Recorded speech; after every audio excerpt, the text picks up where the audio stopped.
Slide. দুইটা slide নিচ্ছে 5 euro. হ্যাঁ, 2 ইউরো 50 পয়সা করে দুইটা স্লাইড নিচ্ছে 5 ইউরো। আর এই যে কোকটা যে নিচ্ছে এটা নিচ্ছে 2 ইউরো 50 সেন্ট, অর্থাৎ টোটাল হইতেছে 7 ইউরো 50 সেন্ট। হ্যাঁ, 7 ইউরো 50 সেন্ট। আর এয়ার ইটালিতে কত টাকা দিয়ে? মাত্র 14 ইউরো দিয়ে বিমান ভাড়া আসছে। তার মানে কি খাওয়ার দাম বেশি, বিমান ভাড়া কম। দারুণ ভাই, ওয়াও, এক্সিলেন্ট। নিলয়, কি অবস্থা? ইটালিতে কেমন লাগতেছে? জাস্ট ওয়াও, সত্যি কথা, সুন্দর, খুব সুন্দর ওয়েদার, খুব সুন্দর পরিবেশ, সানি ডে। সানি ডে, আজকে সানি ডে। আর সানি ডেতে আজকে আমরা ঘুরতে বেরোয়েছি। আমার সাথে আছে একজন গেস্ট যিনি লন্ডন থেকে আইছে। আর আমি সবসময় কিন্তু যে কোনো ভিডিওতেই একটা বাস্তব মেসেজ দিই আপনাদের। আশা করি আপনাদের ভালো লাগবে এবং সাথে থাকবেন। দেশে যে পিৎজা আছে এটা কিন্তু অনেক নাম করে, আপনারা জানেনই। তো আজকে নীলাকে নিয়ে আমি চিন্তা করলাম যে একটু পিৎজা বা কোনো কিছু আপনার কাপি টাপি খাবো। তো আমরা একটু ঘুরতে ঘুরতে দেখি কোথায় খাওয়া যায় আর কীরকম কী প্রাইসে আসে সেটাও কিন্তু আপনাদের বলবো। তো চলুন, let's go.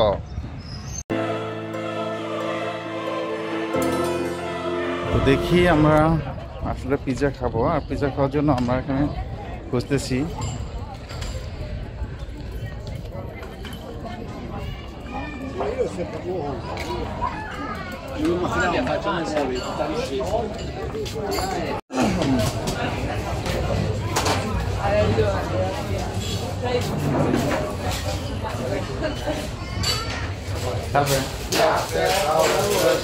Un pizza margherita?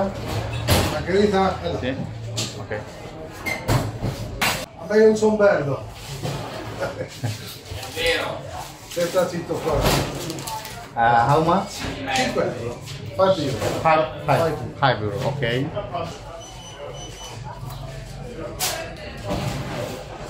Grazie. আমরা পিৎজা পেলাম, দুটো পিৎজা নিলাম। আসলে এই দুটো পিৎজা নিচ্ছে 5 ইউরো। তো পিৎজা নিচ্ছে 5 ইউরো। তো লেটস গো। এবার আমরা খাবো এবং আমার সাথে একটু ড্রিঙ্কসের ব্যবস্থা করতেছি। আমি কিন্তু অনেক কিছু ভালো লাগে, বিশেষ করে ইউরোপে যদি আপনি থাকেন বা ইউরোপের দেশগুলোতে থাকেন, এই সময় কিন্তু অনেক দেশের মানুষজন এখানে আসে। শুধু ইটালিয়ানরা কিন্তু এখানে থাকে না। ইটালিয়ানরা কী করে জানেন? এক শহর থেকে কিন্তু আরেক শহরে ঘুরতে আসে।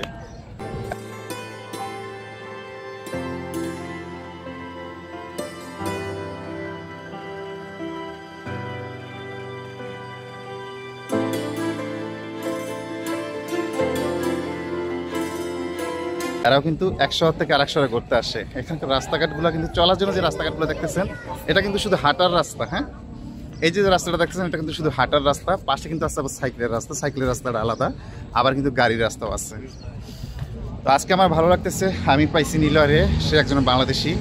তো সে এখানে ঘুরতে আসছে, তার সাথে আমার ব্লগ করতে করতে দেখা হইলো। তার সাথে যখন আলোচনা করলাম তখন পৌঁছে হলো সে এখানে একটা হোটেল রয়েছে, সে এখানে ঘুরতে আসছে।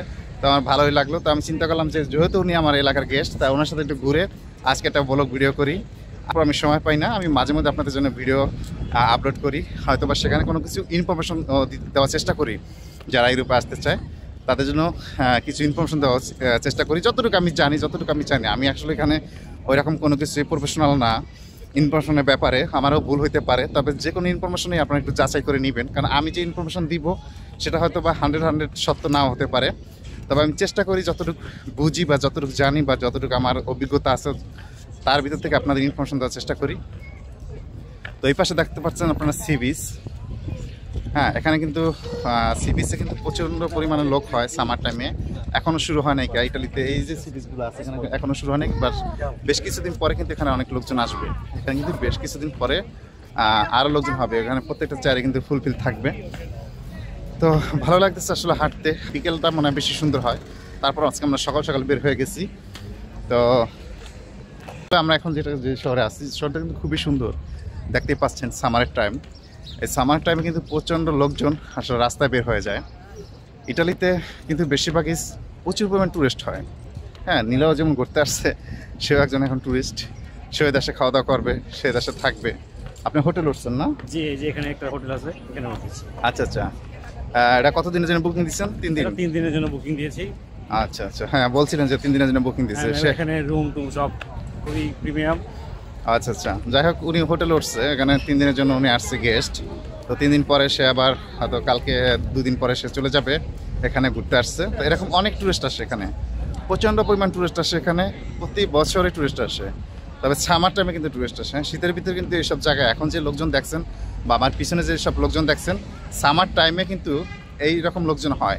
এরপর কিন্তু একটা সময় কিন্তু এই লোকজন আর থাকবে না, তারা কিন্তু চলে যাবে, অর্থাৎ জুন, জুলাই, আগস্ট বা সর্বোচ্চ সেপ্টেম্বর পর্যন্ত লোকজন এখানে থাকে, তারপর চলে যায়। তো এই হলো কথা। তো আপনাদের একটা জিনিস হইতেছে যে ইউরোপ দেখতে সুন্দর, সব কিছু সুন্দর, তারপর যদি আপনারা আসতে চান তো সেক্ষেত্রে কিছু প্রসেসিং টাইম থাকে, সব কিছু থাকে। কারণ আমার ভিডিওগুলোতে আমি সবসময় আপনাদের কিছু মেসেজ দিয়ে থাকি এবং পার্সোনালভাবে দিয়ে থাকি যে তারপর যদি কারো কোনো কিছু ইচ্ছা জানার থাকে যে কিভাবে আসবো বা সহজ উপায়ে আসবো বা এত প্যাচ গোছ না করে যারা সহজভাবে আসতে চান তাদের উদ্দেশ্যে কিন্তু সবসময় একটা মেসেজ থাকে যে আপনি কিন্তু খুব চাইলে ইজিলিভাবে আসতে পারেন এবং 99% নিশ্চিত আপনি আসতে পারবেন। 99% নিশ্চিত আসতে পারবেন। সেটা হইতেছে স্টুডেন্ট ভিসায়। হ্যাঁ, নীলা কিন্তু একজন স্টুডেন্ট, সে কিন্তু এখন সব দেশে করতে পারবে। সে যদি চায় এখান থেকে যেতে পারবে, সে যদি চায় এখান থেকে চলে যেতে পারবে, কোনো সমস্যা নাই। পিজা মার্গারিটাটা আমার সবসময় পছন্দ। আমি মানে আসলে আমি পিজা খেলে একবারে মার্গারিটাই খাই। এক কথা কেমন লাগলো? অসাধারণ। অসাধারণ, এক কথা টেস্ট কিন্তু খুবই ভালো, যদিও স্লাইস। তারপর মোটামুটি কিন্তু কম বড় না, তারপর মোটামুটি কম বড় না, সাইজ ঠিক আছে, একজনের জন্য এনাফ। কিন্তু টেস্ট কিন্তু আসলে অসাধারণ, টেস্টটা খুব ভালো।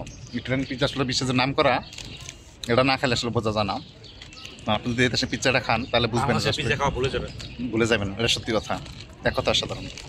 তো আমরা পিৎজা খাওয়া শেষ করলাম, চিন্তা করলাম যে আসলে কাপে না খেলে হয় না, তো কাপে করে চলে আসছি, আর কফি করে চলে আসছিলাম, আমরা একটু কফি মাখিয়ে নিলাম। ঠিক আছে, পিৎজাটা আসলে নাম করা এই পিৎজাটা, কিন্তু কফিটাও খুব অসাধারণ, কফিটা খুব অসাধারণ। এটা আমার খাওয়া আমাদের বেস্ট কফি, সারা জীবন মনে রাখার মতো। ও দারুণ দারুণ দারুণ। তার মানে ইটালিতে তো উনি থাকবে না, কিন্তু ইটালিতে ঘুরতে এসে ইটালির ভালো একটা সাপোর্ট করে গেল, যাকে এটা ভালো লাগলো। বিদেশে প্রত্যেকটা খাবার একটু ফ্রেশ থাকে, এখানে কিন্তু একটা প্রত্যেকটা খাবারের সাথে কিন্তু একটা ডেট থাকে। এখানে ডেট এক্সপায়ার হয়ে গেলে কিন্তু সেই খাবারটা ফালাই দেয়, কিন্তু বাংলাদেশের থেকে অনেক গুণ মানে অনেকটা ডিফারেন্স। এবং এখানে কিন্তু খাবার কিন্তু মানসম্মত এবং এখানে খাবারগুলো কিন্তু আসলে হেলদি এবং স্বাস্থ্যসম্মত থাকে, যার কারণে কিন্তু আসলে বিদেশে বাইতে যারা বললি না আমরা অনেক বছর মানুষ সুস্থ থাকে, এই দেশে একটা বুড়িরাও সাইকেল চালায়। এই দেশে 70-80 বছর মানুষগুলোও কিন্তু সুন্দর করে সাইকেল চালাইতেছে বা হাঁটতেছে বা তারা কাজ করতেছে। কিন্তু আমাদের বাংলাদেশে কিন্তু আমরা যে জিনিসটা দেখতে পাই দর্শক, সেটা হচ্ছে যে 50-60 বছর পর হয়ে গেলে সে রোগাক্রান্ত হয়ে যায়। তার কারণ হইতেছে একটা জিনিস হইতেছে ওয়েদারের একটা ব্যাপার আছে, একটা হচ্ছে খাবারের একটা ব্যাপার। হ্যাঁ, খাবারের ব্যাপার, ব্যায়ামের একটা ব্যাপার, সব কিছুর ব্যাপার। খাওয়া দাওয়া করে এরা প্রচুর হাঁটে, সাইকেলিং করে, সাঁতার কাটে, সব কিছু মিলে জিলে কিন্তু এই দেশের মানুষগুলো কিন্তু মানে দীর্ঘদিন আসলো বাসে, যেটা আমি দেখতে পাচ্ছি। তো ইউকেতে এখন কি শীত ঠান্ডা? ইউকেতে এখন মোটামুটি একটা মাঝারি আকারে, যে কোনো সময় বৃষ্টি নামে, শীত ঠান্ডা পাওয়া যাবে না, তবে শীতটা আস্তে আস্তে কমে যাচ্ছে, সামার চলে আসতেছে। আসলে ইউরোপের ওয়েদারটা এরকমই, এই যে দেখতেছেন রোদ, একটু পরে নামবো বৃষ্টি। আর ইউকেতেও কিন্তু একই ঘটনা ঘটে। ইটালিতেও হয় যে এখন রোদ আছে, একটু পরে বৃষ্টি নেমে গেছে, এরকম কিন্তু ইটালিতেও হয়। আসলে এরকম কোনো পার্থক্য নাই।